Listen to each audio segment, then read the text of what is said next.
Esther had not made known her kindred or her people. And church, ask me again, why? Why? As Mordecai had commanded her not to. Now, here's the thing that you got to see in the text.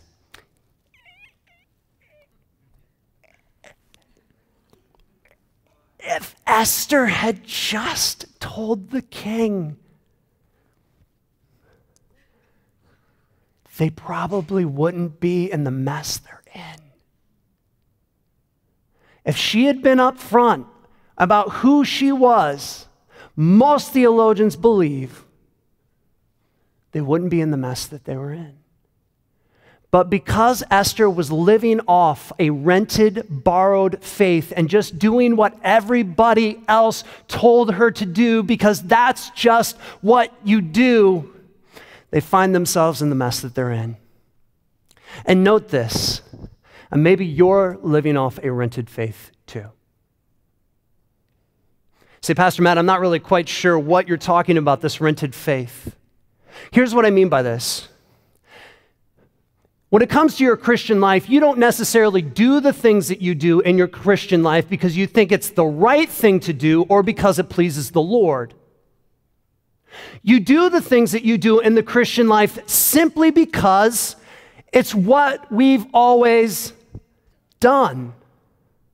It's what my parents always did.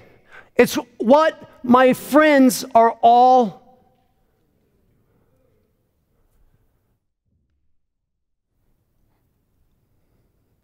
And I am concerned that so many in the church are living off a borrowed, rented faith. Your faith is not your own.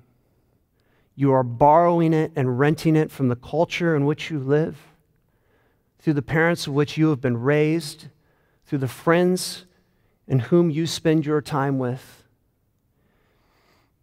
And you're not doing what you do in the Christian life because it is right and because it is pleasing to the Lord. You're doing it simply because it's just what everybody else is doing.